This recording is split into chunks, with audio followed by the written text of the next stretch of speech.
They didn't look each other in the eye. They had just filled Central Park with over 500,000 people, a historic, unforgettable concert. But as they walked off stage, they didn't say a word. Behind the perfect harmonies, the unforgettable lyrics, and the image of the most iconic duo in folk rock, something had been broken for a long time. Pride, resentment, silence. This isn't just the story of Simon and Garfunkel. It's the story of a friendship that unraveled just as the world began to truly hear them.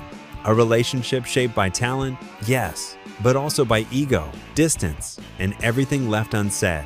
And while success turned them into legends, the personal became irreparable. A dream that started all wrong.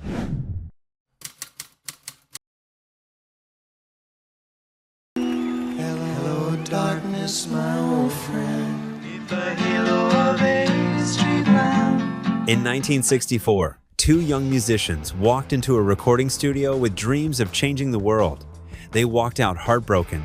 Their debut album flopped, and their most promising song, The Sound of Silence, was buried beneath the dust of forgotten vinyl.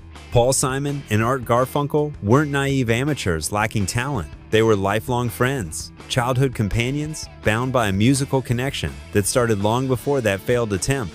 But in that moment, none of it mattered. The rejection was harsh. The sales didn't come, the public didn't respond, and the industry didn't care. Frustrated, they gave up. The dream was over. One returned to college, the other left the country. What they didn't know was that this ending was just the beginning of a story that would eventually reshape popular music. It all started years earlier, in an elementary school in Queens, New York. In a regular class, two 11-year-old boys met.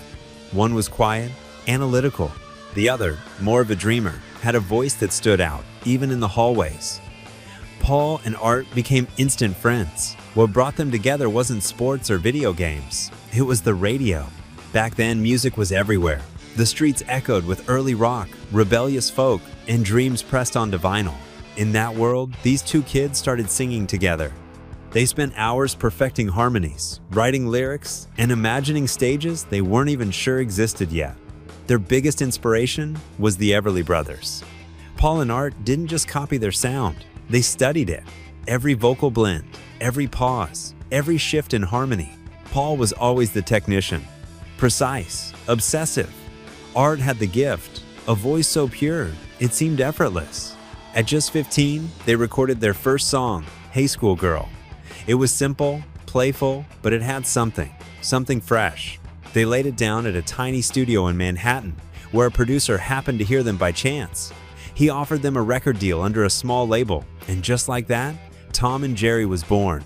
Their first single was a minor miracle. It broke into Billboard's top 50.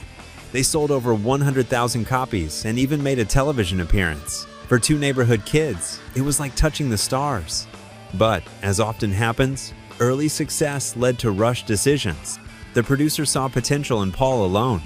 He viewed him as the songwriter, the one with the material. Garfunkel was left out. The duo split quietly. Neither of them said it aloud, but it hurt, and that wound would linger for years. Paul went solo. He wrote for other artists, trying to carve out space in a tough, cutthroat industry. Garfunkel stepped back. He enrolled in college and stopped singing for a while. But the distance from music was never real.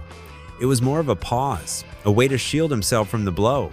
By 1963, folk music was rising again. Bob Dylan was filling clubs with raw poetry. Greenwich Village became the epicenter of a new cultural wave. Paul and Art, who had never fully lost touch, began to feel that maybe they still had something to say. Music was calling them back, and this time, they listened.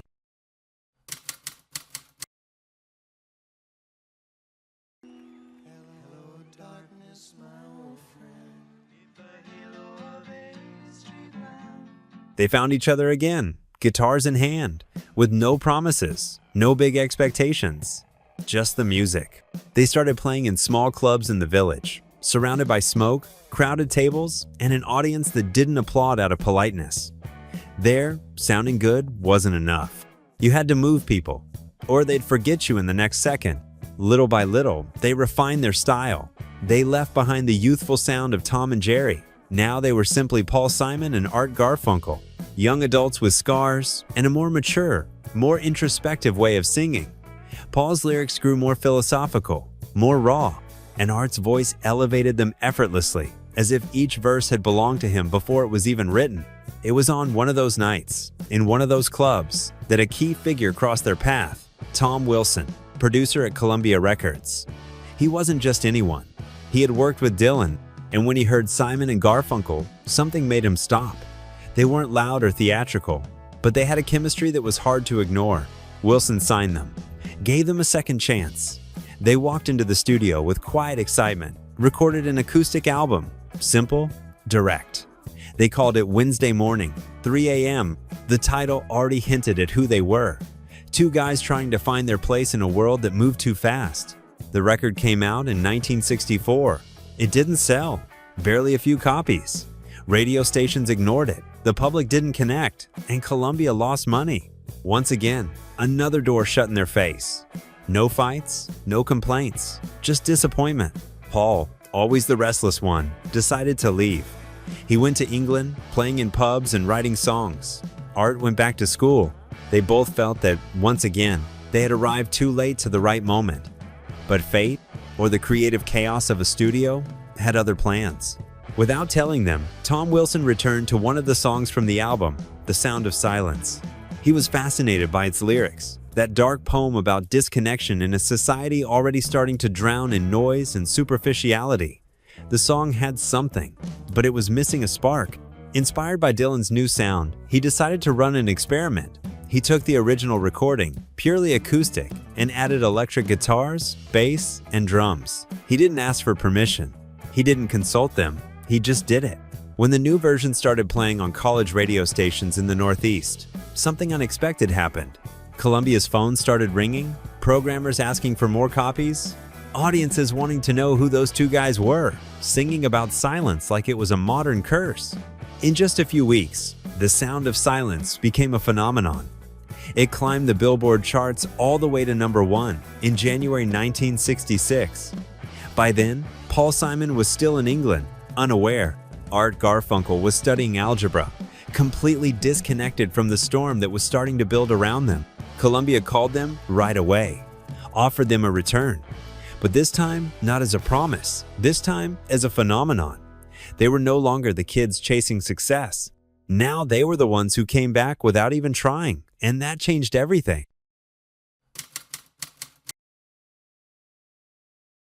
Hello, darkness, my old friend. The halo of a street lamp. Columbia's call forced them to reunite. Paul returned from England with mixed feelings. On one hand, the success of The Sound of Silence was undeniable. On the other, he felt they had betrayed their essence. The electric version, to him, sounded like something they hadn't chosen. But he couldn't ignore the facts. The song had put them on the map, and that map now pointed towards something much bigger. They went back to the studio, this time with more resources, more pressure, and above all, more media attention. They couldn't afford to fail, so they did what they knew how to do: write, rehearse, and record. Carefully, precisely. Without rushing, they began building a discography that would no longer be just folk or just rock, but an elegant and thoughtful blend of both. They released Parsley, Sage, Rosemary, and Time in 1966. It was a conscious response to the new image that The Sound of Silence's success had imposed on them. They didn't want to be just a trend. They wanted to show they had depth. The album explored themes like social criticism, modern love, and the anxiety of living in such turbulent times. And it worked. Then came Bookends in 1968, a more mature, darker album with more elaborate arrangements. The songs were no longer just pretty melodies with poetic lyrics. They were existential observations laid over meticulously crafted harmonies. You could tell they had grown, both as artists and as people. Along the way, Paul Simon began experimenting with sounds from other places: Latin rhythms, African influences, gospel. His ear was expanding. He didn't want to stay confined to the mold of American folk rock. Meanwhile, Garfunkel's voice remained the common thread, that soft brightness that tied everything together. But not everything was in harmony. As their music became more sophisticated, so did the tensions between them. Paul wrote almost everything. Garfunkel was the face. That unspoken divide created resentments that were hard to manage. They didn't yell, they didn't fight. but they drifted apart in increasingly long silences, and that distance began to seep into the recordings. At the same time, something happened that catapulted them even higher. Director Mike Nichols, a declared fan of the duo, asked permission to use their music in a movie he was preparing, The Graduate. At first, Paul hesitated. He didn't want his songs tied to a story that wasn't his, but he eventually agreed, and it was the right decision.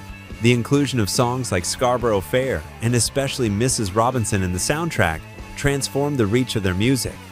They were no longer just cult musicians. Now they were part of the cultural language of an entire generation.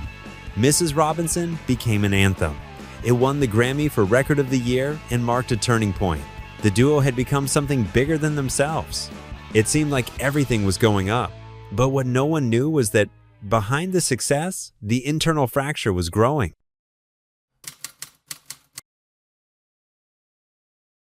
Hello, darkness, my old friend. Deep a halo of a street lamp. Perfect music, broken relationship. Success doesn't always bring people together. Sometimes it drives them apart. For Simon and Garfunkel, the higher they climbed, the more fragile their foundation became. The pressure was immense. The expectations were impossible. The public saw them as an inseparable duo, but inside, the relationship was already full of cracks. Everything came to a head during the creation of their most ambitious work, Bridge Over Troubled Water. Paul Simon wrote the title track with Garfunkel in mind. He knew Art's voice could elevate the song into something unforgettable, and he was right. Art's performance remains one of the most powerful in the history of folk rock. But that same song also became a symbol of what was breaking between them. Paul, who had written it, was left out of the final recording. Garfunkel sang it alone. The decision was mutual, but the result left a lasting sting. Simon would later admit he regretted not singing it himself. It was his creation, and he didn't feel part of the most iconic moment of their joint career. Meanwhile, Garfunkel was growing more interested in film. During the album's recording, he spent long stretches away from the studio, filming on location for movies that didn't always amount to much. That left Paul alone, fine-tuning details, writing arrangements, arguing with sound engineers. And with every absence, the distance grew. The process was long and tense, but the result was undeniable. Bridge Over Troubled Water, released in 1970, was an absolute success. The album had an instrumental richness that surpassed everything before it. Strings, gospel choirs, dramatic pianos, Latin influences. It was a big, ambitious record built to last. And it did. They won multiple Grammy Awards. They sold millions of copies. Critics raved. So did the public. It seemed like the peak of their career, but it was also the end. Shortly after the release, they announced their breakup. No scandal, no fiery statements, just confirmation of what had already become obvious. Sometimes, the most perfect things are also the most fragile.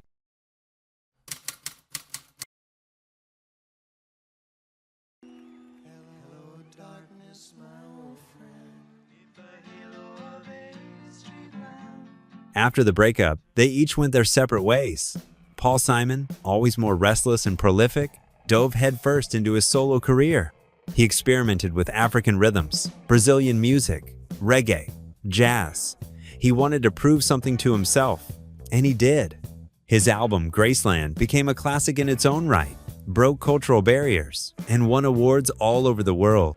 Art Garfunkel chose a different path. He alternated between music and film. His voice remained flawless, but without Paul by his side, his records didn't have the same impact. He tried different genres, collaborated with other musicians, but nothing quite matched what he had built with Simon. Still, he never stopped singing. He never stopped trying. In the years that followed, their reunions were sporadic and tense. In 1981, they performed a free concert in Central Park that drew over 500,000 people, an event now considered historic. They tried recording a new album together shortly after the concert, but the project fell apart. The arguments resurfaced, creative disagreements, old grudges. They couldn't hold it together. The past weighed too heavily. Throughout the 80s and 90s, they reunited for special events, a few tours, awards, tributes, but it never lasted. They always ended up in the same place. One felt unappreciated, the other felt he couldn't trust. And yet, their music kept growing. New generations discovered their songs through films, documentaries, playlists. And maybe that's why the public never stopped asking for one final reunion. But that moment never came. Not because the opportunities weren't there, but because, deep down, they never truly forgave each other. Simon and Garfunkel were one of the most influential duos in music history, but they were also victims of their own brilliance, of egos, pride, impossible expectations.